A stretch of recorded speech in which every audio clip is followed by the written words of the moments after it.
October, everyone. Legend coming at you today from Legoland, Florida, where I was invited out by the park to check out the Brick or Treat event. So in this video here, I'm going to show you everything there is to do with the Halloween event here at Legoland. 1 to 5, there is free trick-or-treating, but it's a little weird. First of all, there's long lines for it, and then it works by an employee sticking candy down a tube that ends up in a bag. A little weird, but at least it's still happening.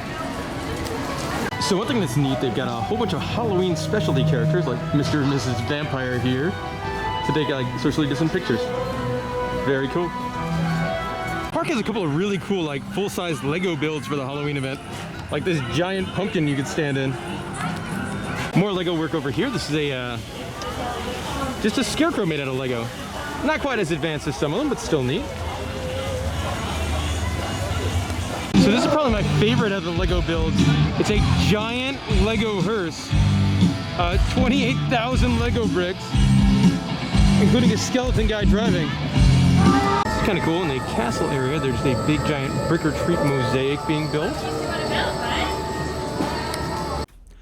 So let's talk about the two shows that are offered as part of Brick or Treat, starting with the one I like more, and that is the Groovin' Graveyard. This show takes place in the Funtown 4D Theater, and it's essentially kind of a percussion show, a little bit like Stomp. If you've seen like Beat Builders at Universal Studios or the Jammers at Epcot, kind of a similar idea, but done up as sort of like a spooky Halloween theme in a graveyard. Lots of percussion stuff, so if you're into drumming, you'll probably enjoy this. There's also more kid-friendly stuff, like they've got mummy dancers, and there's this big Lego mummy character who's kind of the master of ceremonies for the show. The show only lasts about 15 minutes or so, and it's a pretty solid watch. Also gets you inside into the air conditioning into a nice seat.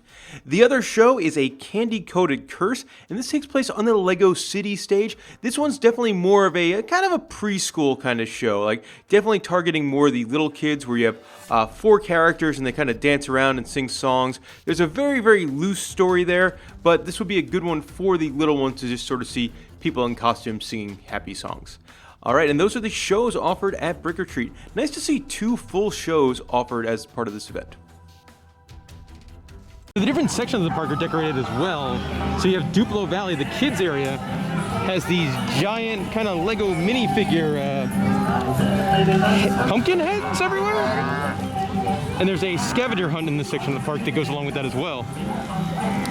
So I really like the area by the carousel here, as the decorations are essentially just this kind of the old school ghost minifigure.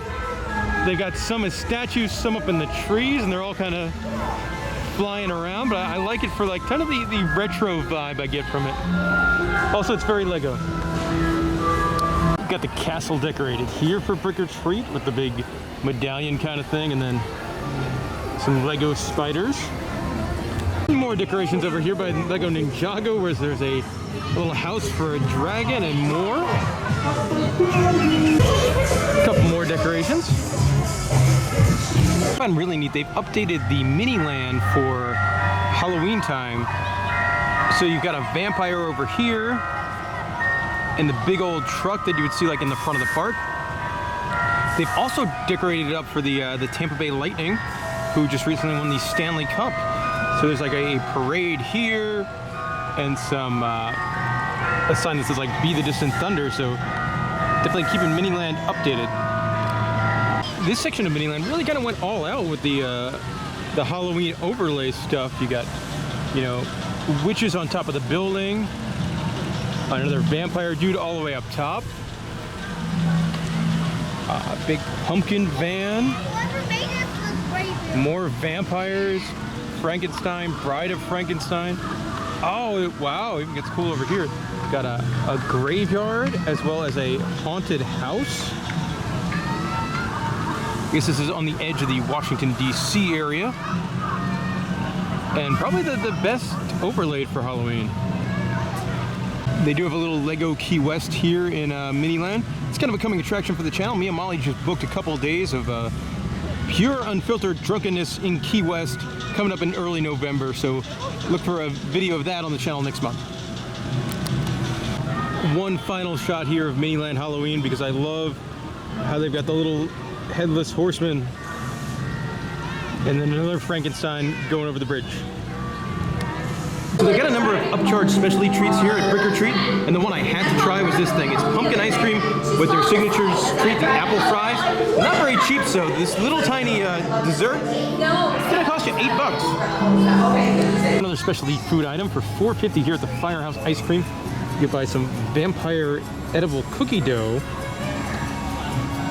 Doesn't really look like a vampire to me, also a little on the small side, but normally with the edible cookie dough, a little bit goes a long way.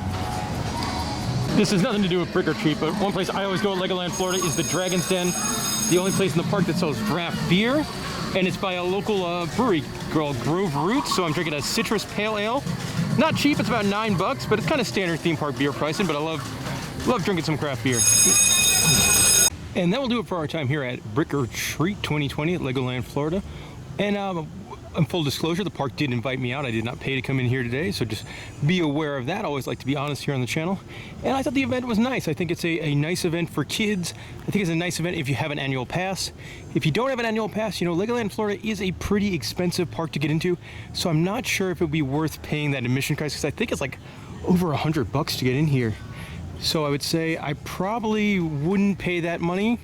But I think if you're considering the annual pass, then this is another reason to get an annual pass, because they do a whole bunch of special events and they're all pretty nice.